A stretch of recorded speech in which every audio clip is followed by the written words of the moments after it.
The visualization stuff got really big for me, but it was never like visualizing what I was doing or how I was surfing. It was more visualizing how I was feeling. I would visualize how I felt walking down to the water, how I felt right before the horn went off.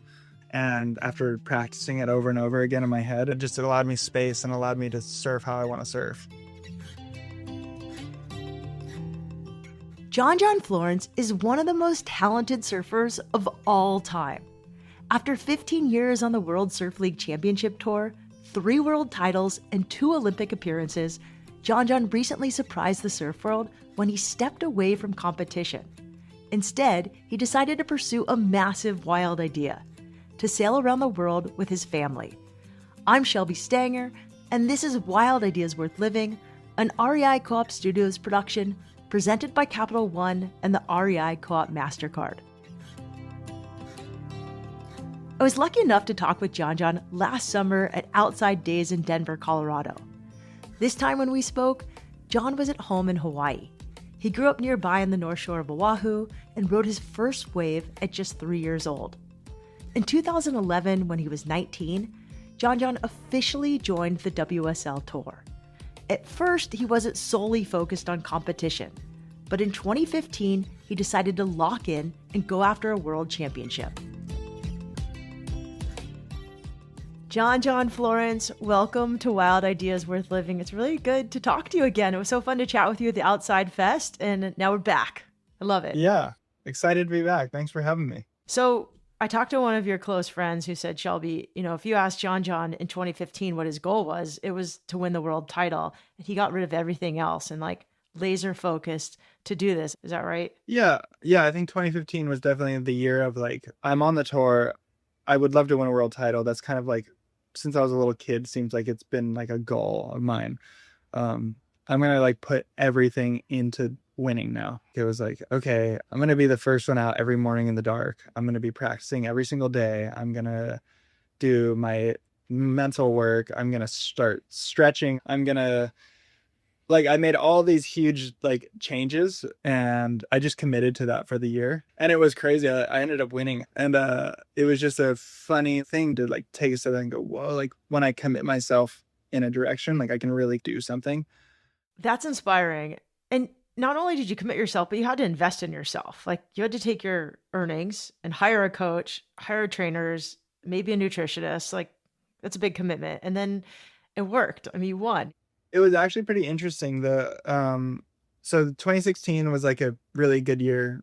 Definitely a couple of weeks of borderline depression after wait, I just accomplished this life goal. Now what? And then the next year I just felt relaxed, and I had all this practice of what I had done the year before. And I just kind of went and I surfed, and I didn't think about it too much. And then I won at home, and that was really cool. And then 2018 came along, and I was before the year started, I was I'm not doing the tour. I got to take a couple of years off. I don't know where my mind's at. I don't really want to be here. And everyone around me is what are you talking about? You got to go win again. Of course you got to go back on tour and win again. And I'm but I really don't want to. And I end up going back on tour because just listening to what everyone's saying, pretty much. So that was the start of the knee injuries. I felt as though it was my body going we don't want to be here. What are we doing? You're done. So I got this kind of much needed rest from the tour in a way. 2019 comes along. I feel a lot better. I'm okay, I've healed. My knee feels really good. It was one of my best starts to the year. And then I was in Brazil, and I kind of started, it's just crazy, how the body works and the mind and everything. But I was starting to feel that again all of a sudden, halfway through the year of just the weight of this, it's really pulling on me. I don't know if I really want to be here again all of a sudden. And then boom, that was when my knee really went, destroyed my ACL. After John's injury in 2019, he had to undergo complete knee reconstruction. Unfortunately, that was just the beginning of a 5-year stretch of serious setbacks, during which he had ACL and MCL surgeries on both knees. Finally, in 2023, after years of procedures and rehab, something shifted. So 2023 came along. I put a lot of effort into training, and I was like, I'm done getting hurt. Um, Halfway through the year, again, get to this point of just like, oh my gosh, like here's that feeling again halfway through. Like, I don't want to be here. Like, I just keep putting myself back in this position. What am I doing? I'm totally done with this. And then I remember I went home with that in mind, just took some time to think. And it's amazing when you give yourself a little bit of space, like you can think just so much clearer. So I came home and I was like, you know what? I'm not going to quit halfway through the year. If anything, I'm going to finish this year. I'm going to have fun. I'm just going to enjoy it. And I ended up having such a fun time for the second half of the year. Like, I just went relaxed. I stopped thinking about it too much and just stopped putting pressure on myself and just started surfing. And that was what really like inspired me for 2024 to be like, you know what? If I never do the tour again, I'm going to give this like one more full shot. And so when I went into 2024, it was just this like, I'm going in 100% committed. And then most of all, I'm going to have a good time and I'm going to have fun and I'm going to enjoy it and I'm going to relax. And just like with that mindset, it just made it so fun the whole year. Like, no matter how much I had on that year with the tour, the Olympics, having a baby, at this, all these things happening at the same time, it was just like, nope, I'm prepared for this. I know what's happening. Like, I'm just going to take it one step at a time. So yeah, it kind of just all of that like led me into that like final year of just this like, okay, like I'm committed. I'm having fun. It made it a really really special win. I want to ask you about your recovery from all these injuries. I think anyone who's had the ACL done knows it's just painful and it's hard to get back to where you were and hard to get full mobility and everything. And it just takes a lot of work. And then so after I had done that first one, I had come back to competing and then I did my other knee. And it was within a year of being back in the water and I was just devastated. And I knew instantly what had happened. I was like, I know this feeling too well. Like, oh no, this is, it was like, it was horrific. But I kind of just like, I guess I was had to gotten pretty good at being in that headspace of kind of just pivoting goals from one thing to the next. And so it didn't really matter what I was doing, as I was just always taking one step in the direction of getting better at surfing or getting better at healing. Coming back from an injury, especially when you're at the top of your game, is really, really hard. What are some things you did? I read up on things, I watched videos, I asked people questions. Um, I feel like I'm a really big believer in like the little things really add up. And so I did a lot of little things that like in the moment might not feel like a huge change, but over the long term, I think did a big change. It was wake up, um, mobility stuff, red light first thing during coffee, breathing, meditation stuff. I did a lot of meditation stuff, just visualizing and relaxing and getting rid of like the stress and just like allowing your body to be in a place of healing is really important. As soon as I could get to the next step of moving, I'm a person who likes to be active. And so if it was like, hey, you can walk now, I was like, okay, I'm going on a walk. And then as soon as I could ride a bike, I was like, okay, I'm riding a bike just to get out and get my heart going and get blood flowing and just to do that. And then once I could get in the ocean and just paddle or just swim or whatever it was, I was always trying to like keep moving like that. Um, Hyperbaric was a big one for me. I did hyperbaric twice a day. I had one of those soft chambers, and so you have to do it a little bit more. But I did that twice a day, along with the mobility, the strengthening, the red light, and my days were just nonstop. This is like really good stuff because I think people know you're a high performer, but I don't think people realize like how focused you are. I think a lot of people are like, that guy's just talented, but you work really, really hard at your goals. It's incredibly impressive. So take me a little bit deeper into like I'm specifically interested in your meditation, breath work, and visualization practice because that's the stuff that like all of us could be better at. It was like a big turning point for me in my competitive career and I guess in life in general. But especially in competing, I it was a turning point for me of being like taking a step back and kind of being okay with things happening, you know, and not being so affected by emotion and ups and downs. And I know that's a big thing for me that affects me when I compete. Um, because I don't know, I feel like I'm pretty emotional, I guess, and I feel like that me personally, I don't do well around a lot of people. And I think that's why I like being focused into one goal, because I can kind of shut everything out and just go and do that in my own little world. So being around events and stuff was tough for me because I don't like being around a lot of people. Plain and simple. Yeah, and It at just events, there's a ton of people and a ton of photographers, and they all want ton your of autograph. attention And and everyone wants to talk and everyone wants to, yeah. And so for me, that's just not my favorite thing in the world. And so I kind of had to figure out how to like, and especially if you're losing, like you think what everyone's thinking about you, and you know that's such an effect. And so once I kind of like went down this road of the mental side of things, it really helped me to just, yeah, like take a step back and not be so affected by every emotion and every thought and everything that was happening. And it allowed me to get to a place for like most of my heats to where I can get down to the water and I can kind of put myself into a place of like, I just need to surf like the best I can. what advice do you have for people who are injured right now and like have goals, but they're injured? Let's see. My advice for people with injuries and goals, you have to put in the work on recovering. You have to do it. Like I've met a lot of people that have gone through ACL surgeries since mine, and have come up to me and like, oh, I still have pain and I still have this and I still have that. And I think a lot of it's from, I'm like, oh, did you go to physio and stuff after? And they're like, yeah, I went 1 day a week. And it's like, yeah, you can go 1 day a week, but you got to go home and work every day to get back. I mean, the surgery is an invasive thing. There's a lot going on in there. So I think like the movement side of it coming back, it takes a lot of effort and a lot of work, but it's not forever, you know. It's just I think those first 6 months are super, super important.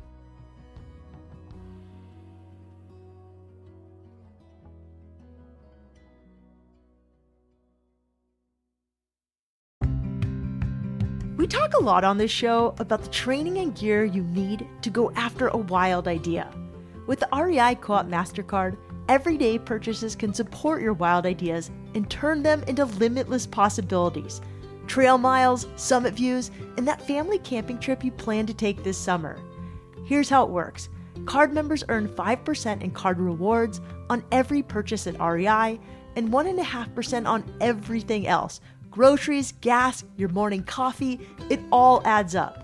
And the best part, you can redeem card rewards as soon as you earn them.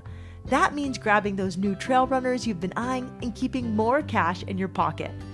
It's quick and easy to see if you're pre-approved. To learn more about the REI Co-op MasterCard program, go to rei.com/MasterCard-podcast. That's rei.com/MasterCard-podcast. Terms apply.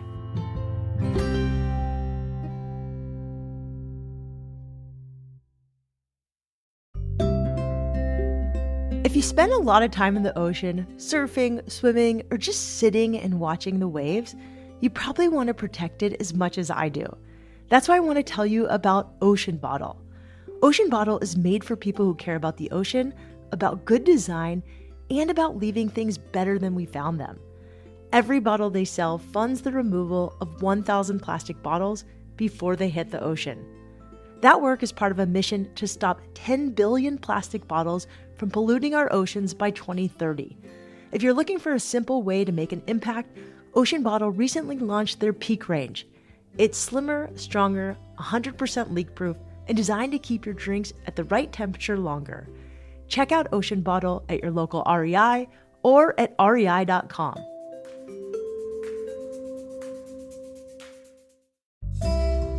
You know that feeling when the trail turns a corner and boom, in front of you is a massive mountain or jaw-dropping canyon vista? Now imagine that view is in Peru, Alaska, or Morocco.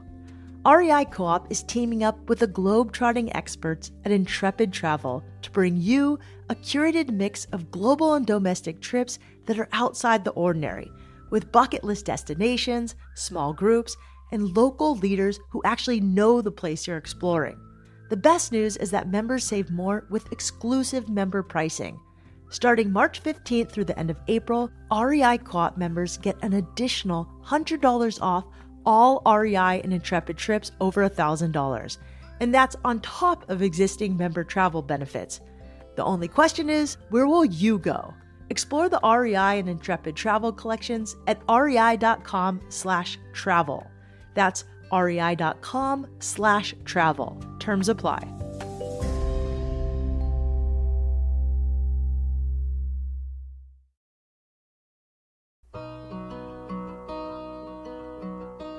Surfer John Florence has been called the people's champ, and for good reason.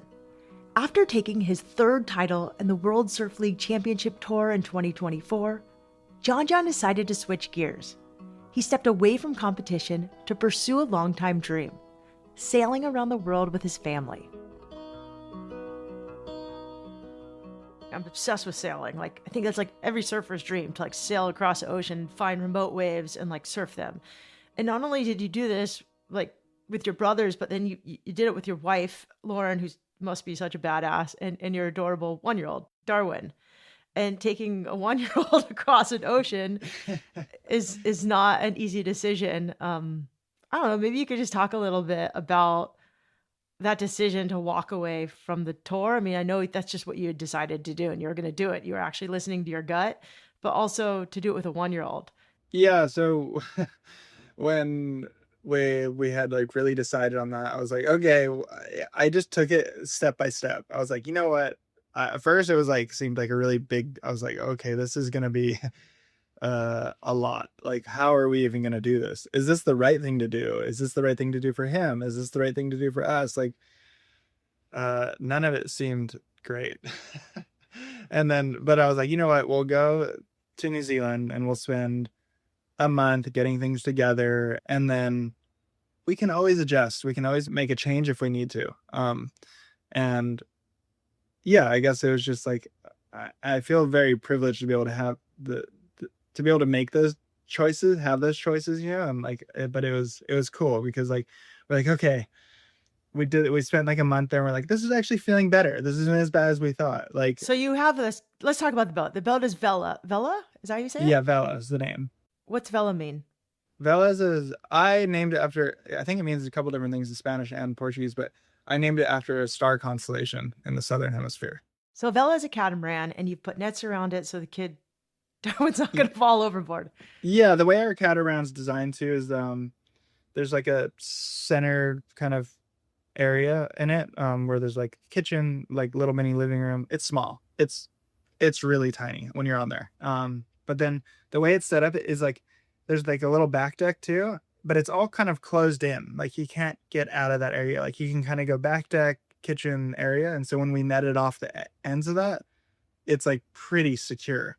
When you go up on deck, like onto the forward area and the sides, then we have lifelines and we netted those as well. But then the front is open.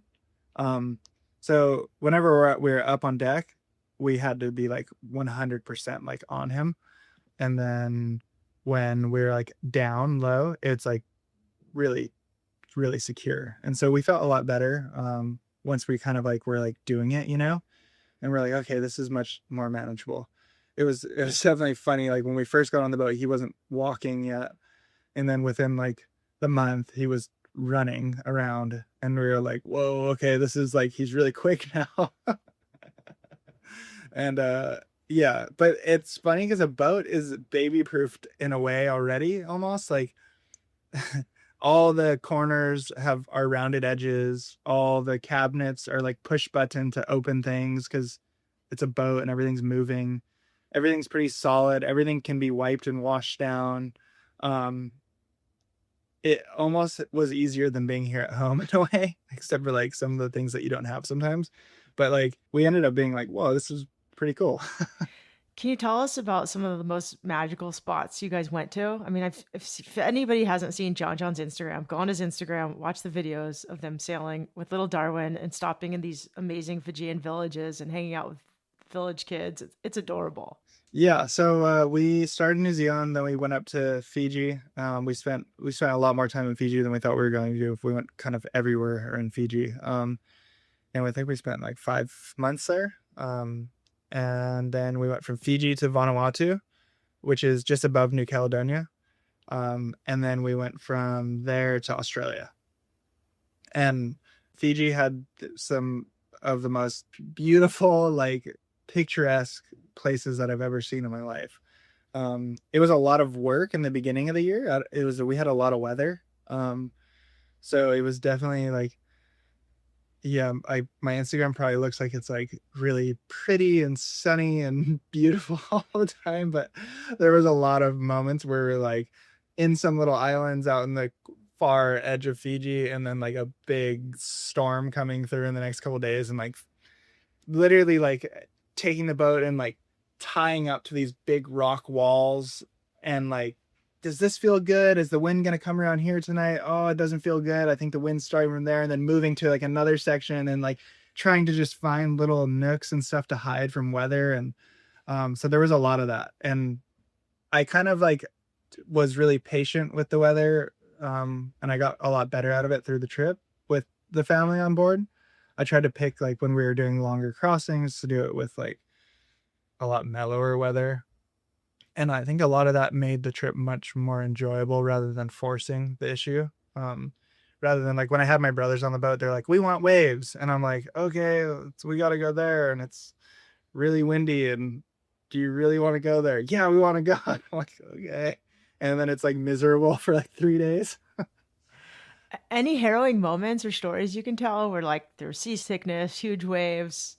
Yeah, kind of all of the above. Like we had our crossing from New Zealand was just the most wind and big waves that I've had on the boat, and just like really really terrifying. Like uh I don't know, And you're there's telling me that you're terrified. You've surfed and won the eddy, which is, the big wave event. yeah, So how big are it's these big waves? but it's so And different not because Hawaiian style. Like tell me in like I don't California wave measurement, what would it's it really have been? hard because you're in open ocean, and so like our boat is, I don't know, it's 48 feet, and so I don't know, big enough that the boat is dropping into the waves. Like you're literally So over sitting. 48 feet. No, I wouldn't say. I was like probably like the swell itself, you know, it was like 20 foot, like these like 20-foot swells. Terrifying. Um, Terrifying. Like, but to enough to where you're in the middle of the night and it's dark and you can't see anything, and the boat's on like has like an autopilot for steering. You have very small sails up, like barely any sails up, and it's so windy, and the whole boat is like you're going, and then you just feel the bow kind of drop down, and you're like, oh gosh, here we go, and it's just, and then like into the next one, and Sounds like a roller coaster that you do not want to be on. a roller coaster in the dark. And I don't know, I guess the scary thing is that you're so committed. Like you're still 500 miles from land, and you just know it's not getting any better for the next 12 to 15 hours or whatever it is, and you're just like, okay, it just got dark, we have another 10 hours till it gets light, like this is going to be a long night. And there's no one who can rescue you. Like you are in the middle of the ocean. You're just, yeah, you're out there in the middle of the ocean, and you're just trying to do your best to like not break things and just keep the boat upright and just keep going in a straight line. And you just don't, I don't know, it's like I'm learning so much still. And I mean, there's people that have sailed 200,000 miles around the world 4 times, like done these races where they're going 4 times as fast as we are. And I just can't imagine like the mental state that you have to be in, like, and the guys doing it solo too, like, because it's not only like, I mean, there's tons of debris in the ocean, you know, like you don't know what you're going to hit in the middle of the night when you're going 20 knots down a wave. And if you do hit something, it's going to be catastrophic. It's going to be game over. Like, so I don't know. It's just, there's a lot that goes into it, but it's kind of just goes back into those moments of like breathing and going, ah, okay, I'm all good right now in this moment. This is the moment, and I'm good right now. So we'll just go into the next moment, into the next moment, into the next one. And for me, it's really scary. For some other people, they might be used to that, but I'm definitely terrified. I think anybody would be terrified.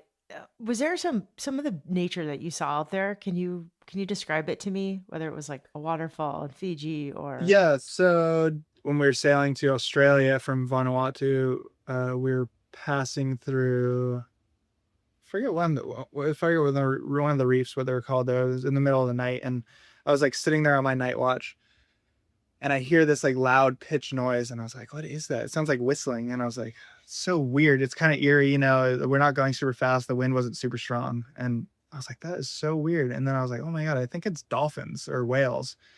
And I go outside on the net and I look, and the water is just glowing, like phosphorescence, just glowing, and like huge dolphins that you can see, like, I don't know, they're really big ones. And because they're moving, all the phosphorescence is like glowing around them. And like you can see their glow. It seems fake, but it's like, and I ran down and I got my brother Ivan up, and I was like, you gotta come see this. And we're just in the middle of the ocean out there, just like tripping out for like, I don't know, the dolphins, they hang around for like 20 minutes, and there's just stars, and it just doesn't seem real. Like you don't see that stuff, And so there was a lot of stuff like that where you're just like in the middle of the night and you're just like, this is surreal. It seems fake.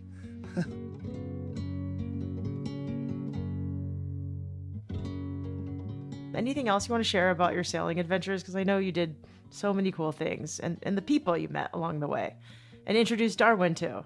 Yeah, that was like one of the coolest things, I think. And I think something that I hadn't anticipated making it so special was just going to these places, and a lot of the things that were like you wouldn't think of that are literally right there, like on the beach where you're anchored.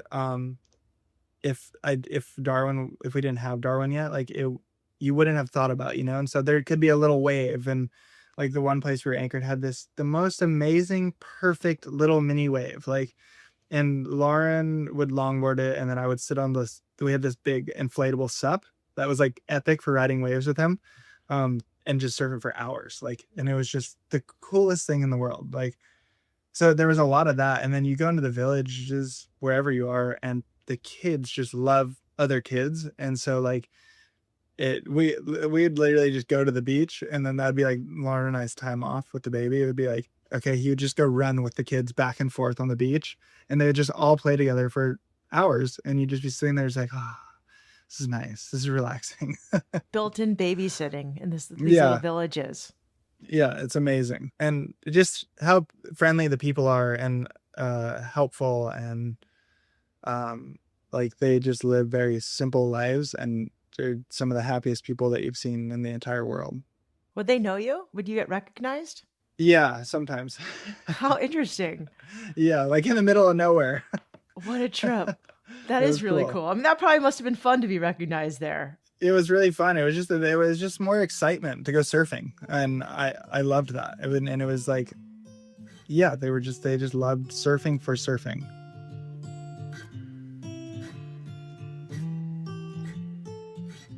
What about advice to people who want to go after a wild idea that might not make sense on paper? I think it's trusting your gut and then taking one step in that direction.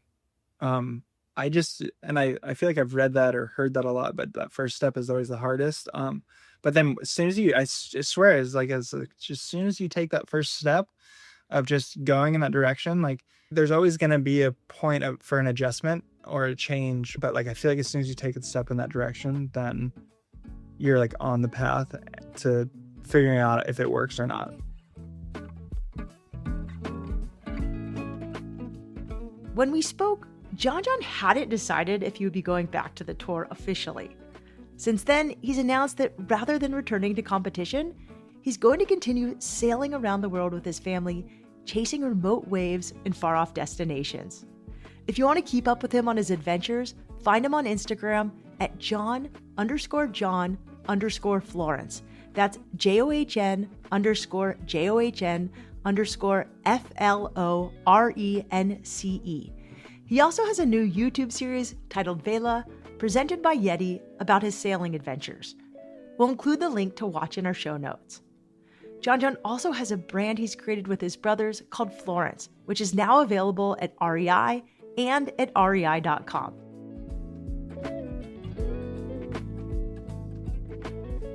As I mentioned earlier, we spoke to John in person last year at the Music and Outdoors Festival Outside Days in Colorado. We're heading back there this year, and you're invited. Come hear conversations like this one in person and see your favorite brands athletes, and musical acts live. You'll find more info in the link for tickets in our show notes. Wild Ideas Worth Living is part of the REI Podcast Network. It's hosted by me, Shelby Stanger, produced by Annie Fassler, Sylvia Thomas, and Sam Piers-Nitzberg of Puddle Creative. Our senior producer is Jenny Barber. Our executive producers are Paolo Motola and Joe Crosby. Thanks again to our partner, Capital One, and the REI Co-op MasterCard. As always, we love it when you follow the show, take time to rate it, and write a review wherever you listen. And remember, some of the best adventures happen when you follow your wildest ideas.